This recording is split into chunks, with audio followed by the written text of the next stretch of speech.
श्री शिवाय नमस्तुभयम। दोस्तों, सूर्यनारायण देव हम सबको जीवन प्रदान करते हैं, प्रकृति में एक ऊर्जा और सकारात्मक चेतना का संचार करते हैं और इन्हीं सूर्यनारायण देव की उपासना करने का, उनके प्रति कृतज्ञता व्यक्त करने का पर्व यानी छठ पूजा का पर्व हमारी वैदिक परंपरा में आने वाले अनेक पर्वों में से सबसे कठिन माना जाने वाला ये छठ पूजा का पर्व है और ऐसा पर्व बस कुछ ही दिनों में आने वाला है।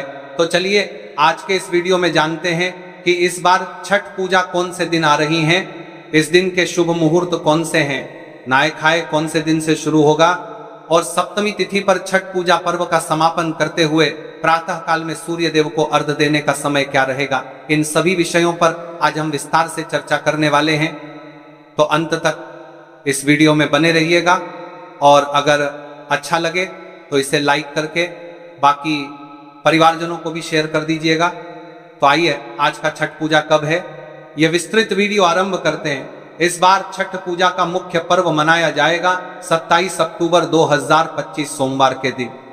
इस बार षष्ठी तिथि का आरंभ होगा 27 अक्टूबर 2025 सुबह 6:04 पर और यह तिथि समाप्त होगी 28 अक्टूबर 2025 सुबह 7:59 पर। अब देखिए, छठ पूजा का प्रारंभ 25 अक्टूबर शनिवार से हो जाएगा। ये छठ पूजा का पहला दिन मनाया जाएगा, जिसे नहाए खाई के रूप में भी देखा जाता है। छठ पूजा के पहले दिन पवित्र जल में, विशेषकर गंगा नदी में डुबकी लगाई जाती है और छठ व्रत का पालन करने वाली स्त्रियां इस दिन मात्र एक समय ही भोजन करती है और यह भोजन भी शुद्ध और सात्विक होता है। इसलिए 25 अक्टूबर को प्रातः काल स्नान और सूर्योदय होने पर सूर्य देव की पूजा की जाती है और इसलिए इस दिन ब्रह्म मुहूर्त का समय रहेगा सुबह 4:46 से लेकर 5:37 के बीच में। इस दिन सूर्योदय होगा सुबह 6:28 पर और सूर्यास्त का समय रहेगा शाम 5:42 पर। इस दिन प्रातःकालीन पूजा करने का समय रहेगा सुबह 5:12 से लेकर 6:28 के बीच में और संध्या काल की पूजा अर्चना करने का समय रहेगा शाम 5:42 से लेकर 6:58 के बीच में। इस दिन रवि योग शुरू हो जाएगा सुबह 7:51 से और यह पूरा होगा अगले दिन 26 अक्टूबर को सुबह 6:29 के बीच में। छठ पूजा का दूसरा दिन खरना के नाम से जाना जाता है और दूसरा दिन रहेगा 26 अक्टूबर 2025 रविवार के दिन। इस दिन संपूर्ण दिवस निर्जला उपवास किया जाता है। संध्या काल में पूजा के बाद प्रसाद के रूप में खीर, रोटी और फल खाए जाते हैं। इस दिन सूर्योदय से लेकर सूर्यास्त तक संपूर्ण निर्जला व्रत रखा जाता है। सूर्यास्त के बाद सूर्य देव को भोजन अर्पित किया जाता है और फिर व्रत का पारण किया जाता है। दूसरे दिन प्रसाद ग्रहण करने के बाद तीसरे दिन का व्रत शुरू हो जाता है।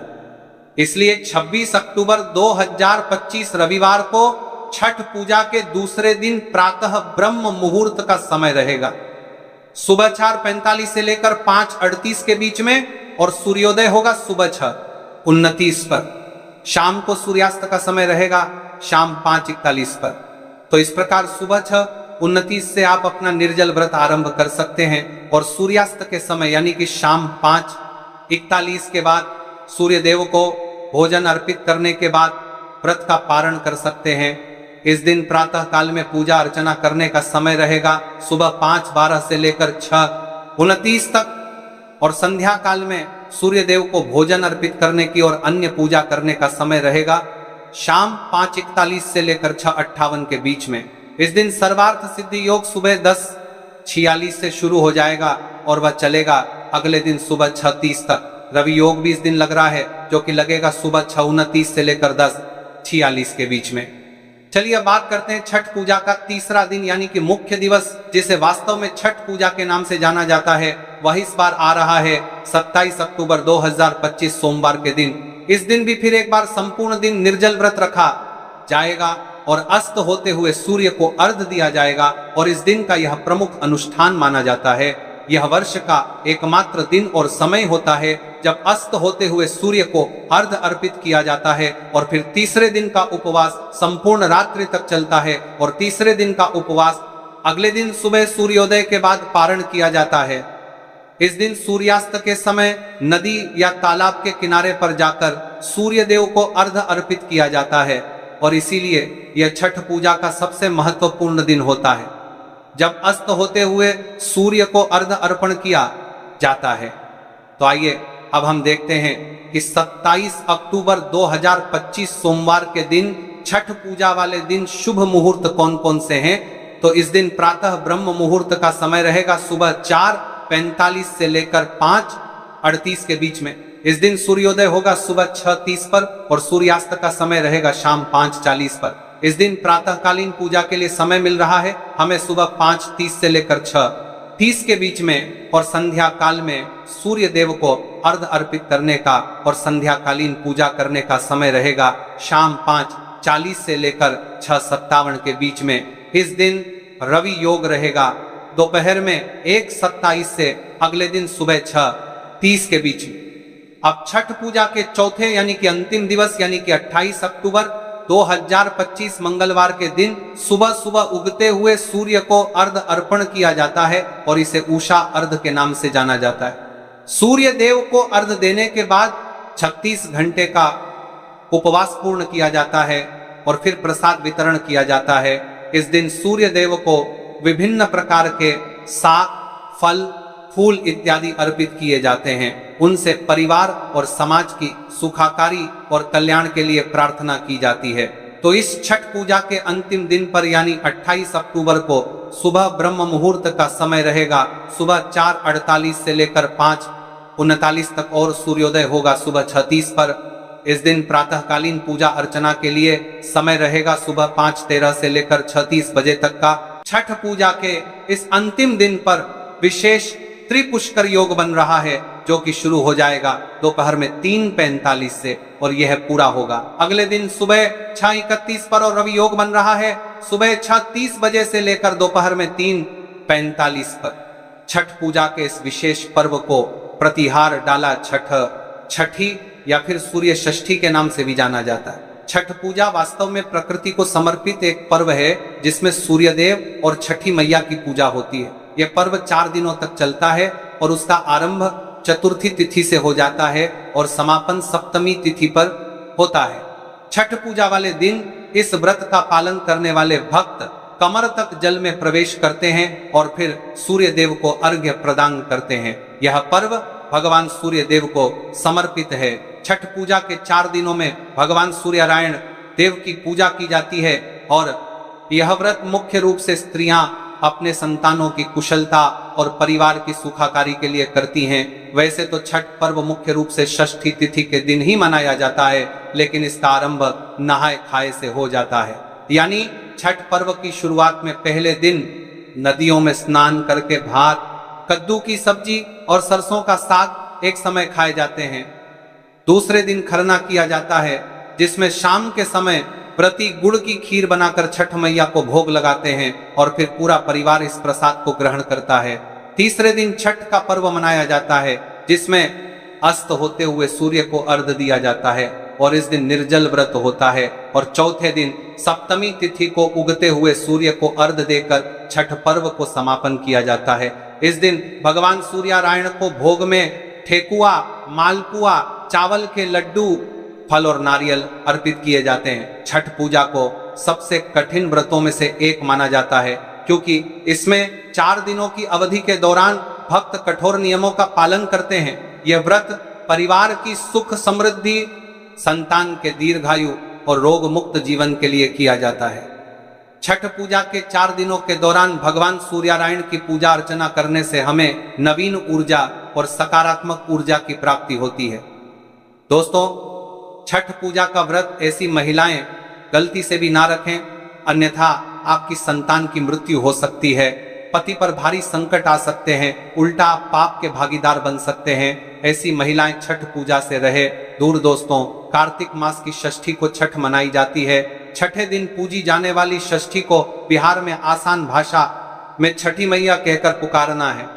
यह त्योहार अपितु महाराष्ट्र, झारखंड, उत्तर प्रदेश तथा पश्चिम बंगाल, यहाँ तक कि विदेशों में रहने वाली महिलाएं भी भली भांति इस पर्व को मानती हैं।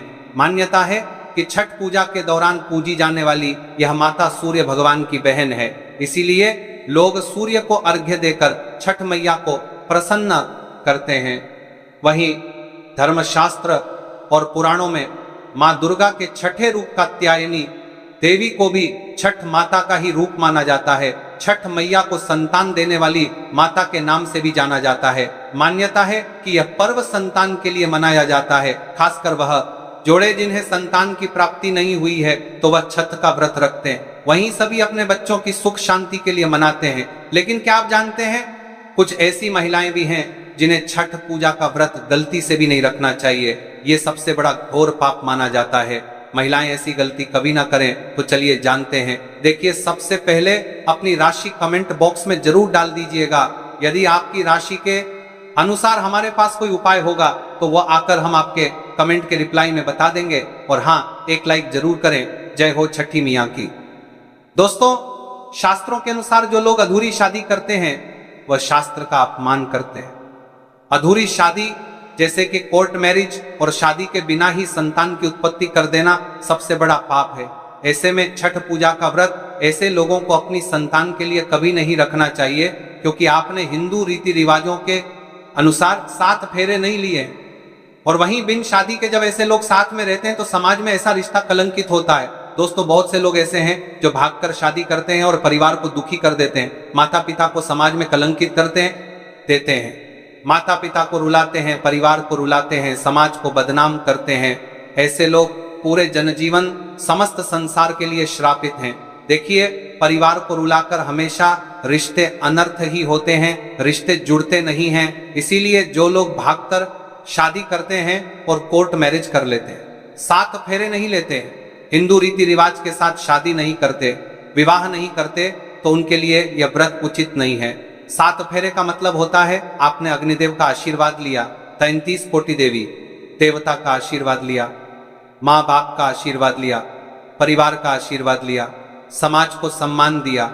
मतलब अब आप पूज्य योग्य हैं, आप भगवान की सेवा कर सकते हैं, आप कोई भी व्रत आदि परंपरा के साथ कर सकते हैं। यदि जिस स्त्री को हल्दी ना लगी हो, जिस पुरुष को हल्दी ना लगी हो, ऐसा विवाह भी अशुभ होता है। शादी में हल्दी अवश्य लगना चाहिए, तभी ही आप व्रत आदि रख सकते हैं, पूजा पाठ कर सकते हैं, किसी भी मांगलिक कार्य में आप शामिल हो सकते हैं। इसीलिए ऐसी स्त्री किसी भी धार्मिक कार्य में तभी सफल व शामिल हो सकती है जब वह अग्नि के साथ फेरे ले ले। ऐसी शादी को ही शास्त्रों में सर्वश्रेष्ठ माना जाता है। ऐसे में अगर आपकी अधूरी शादी है तो आप छठ पूजा कभी ना करें। आपके ऐसा करने से छठी मैया का अपमान माना जाएगा और आपको पाप लग सकता है। दोस्तों, शास्त्रों के अनुसार इस व्रत को सच्चे मन से रखना चाहिए। दोस्तों, नंबर 1, सूर्य भगवान को अर्घ देने के लिए तांबे का लोटा ही प्रयोग करें, लेकिन भूलकर भी चांदी, स्टील, शीशा और प्लास्टिक के बर्तन से अर्घ नहीं देना चाहिए, इससे व्रत टूट सकता है। दोस्तों, नंबर 2, व्रत के दौरान घर में कभी भी मांसाहार ना बनाएं और ना ही परिवार में किसी को खाने दें। जो लोग इस दिन लहसुन प्याज का खाना बनाते हैं और खाते हैं तो उन्हें छठी मैया उल्टा बर्बाद कर देती है, श्राप दे देती है। इस दिन छठी मैया को भोग लगता है। तो घर में यदि आपके परिवार में किसी ने व्रत रखा है तो आप भी लहसुन प्याज का इस्तेमाल ना करें। आप किसी और दिन को खा सकते हैं, लेकिन मांस, मदिरा, लहसुन, प्याज आदि ना खाएं। मान लीजिए छठ व्रत आपकी बहन ने रखा है और आप दूर भी रहते हैं, तब भी आप लहसुन प्याज ना खाएं, नहीं तो उनका व्रत टूट सकता है। साथ ही साथ व्रत के दौरान घर में मदिरा आदि और धूम्रपान भी नहीं करना चाहिए। दोस्तों, नंबर 3, छठी मैया का प्रसाद बहुत ही शुद्धता के साथ बनाया जाता है। उनका प्रसाद हमेशा ऐसे चूल्हे पर बनाएं जिसे ताजी लेपा गया हो। यदि गैस पर बना रहे हो तो गैस स्टोव को अच्छी तरह से धो लें। पहले से बने चूल्हे पर कभी प्रसाद ना बनाएं, इसके लिए नया चूल्हा ही बनाएं। दोस्तों, नंबर 4, सूर्य को अर्घ्य देने से पहले कभी भी भोजन ग्रहण ना करें, घोर पाप लगेगा। व्रत भारी लोगों को पहले और दूसरे दिन सूर्य को जल देने के बाद ही भोजन करना चाहिए। व्रत के दौरान भोजन के प्रति मन में लालसा ना रखें, व्रत टूटता है। नंबर 5, छठी मैया से मांगी मन्नत अगर पूरी हो जाए तो आपको अपनी मन्नत का पूरा होने की विशेष पूजा जरूर करनी चाहिए, अन्यथा मैया के प्रकोप का सामना करना पड़ सकता है। नंबर 6, छठ का व्रत करने वालों को जमीन पर 4 दिन तक सोना चाहिए। छठ पूजा के वाले कमरे में ही अपना आसन लगाना चाहिए। ऐसे में आपको छठ मैया का ध्यान करते रहना चाहिए। इससे माँ आपके व्रत को संपूर्ण करती है और कोई भी विघ्न बाधा नहीं आती है। नंबर 7, जिस जगह पर प्रसाद बन रहा हो वहां साधारण भोजन भी नहीं बनाना चाहिए। साथ ही साथ उस स्थान पर खाना भी वर्जित है। दोस्तों नंबर 8, प्रसाद बनाते हुए नमक का हाथ भी किसी पूजा की वस्तु या प्रसाद से नहीं छूना चाहिए। दोस्तों नंबर 9, पूजा के दौरान अपनी वाणी को बुरी बातों से थोड़ा दूर रखें। जुबान पर गंदे विचार भी नहीं लाना चाहिए। छठी मैया का आशीर्वाद पाने के लिए मन में गंदे विचार नहीं लाने चाहिए। नंबर 10, घर में पूजा के दौरान झूठे बर्तन और गंदे कपड़ों का ढेर बिल्कुल नहीं होना चाहिए। इससे छठी मैया क्रोधित हो जाती है और व्रत टूट जाता है। छठी मैया को सांप के बारे में कप्तान बंदे बर्तन सफाई बहुत पसंद है। व्रत के दौरान अपने घर को साफ सुथरा रखें और गंगा जल से छिड़काव अवश्य कर लें। इससे पूरा घर पवित्र हो जाता है और छठी मैया का आशीर्वाद प्राप्त हो जाता है। दोस्तों आज हम आपको छठी मैया की कृपा पाने के लिए एक ऐसा उपाय बताएंगे जिससे आप सबसे जल्दी करोड़पति हो जाएंगे। मैं छठी मैया की सौगंध खाता हूं, अगर आपने ये उपाय कर लिया तो आपको दुनिया की कोई भी महाशक्ति, कोई भी व्यक्ति करोड़पति होने से, धनी होने से, धन ऐश्वर्य, प्रगति, सौभाग्यशाली, उत्तम जीवन साथी, धन संपदा, सकारा ऊर्जा प्राप्त करने से कोई नहीं रोक पाएगा। ये उपाय आप कॉपी पेन पर लिख कर रख लें, आपके बहुत काम आएगा। हम उपाय बताने वाले हैं, उपाय को ध्यान से सुनना, आपकी कायाकल्प हो जाएगी। लेकिन वीडियो में आगे बढ़ने से पहले आपसे निवेदन था, वीडियो जरूर लाइक कर दीजिए। यह उपाय छठ पूजा वाले दिन ही करना है। आइए जानते हैं उपाय। ये उपाय आपको प्राचीन जानकारी चैनल पर ही मिलेगा। यदि कोई और ये उपाय बताएं तो समझो वो फ्रॉड है। देखिए, एक नमक का पैकेट ले लें, पिसा हुआ ढेली वाला ले सकते हैं, बाकी और एक पानी की बोतल और 51 की दक्षिणा तथा 100 ग्राम की सरसों के तेल की बोतल और 50 ग्राम सूखी लाल मिर्चें, 500 ग्राम चावल और 500 ग्राम उड़द की काली दाल और 5 के बताशे।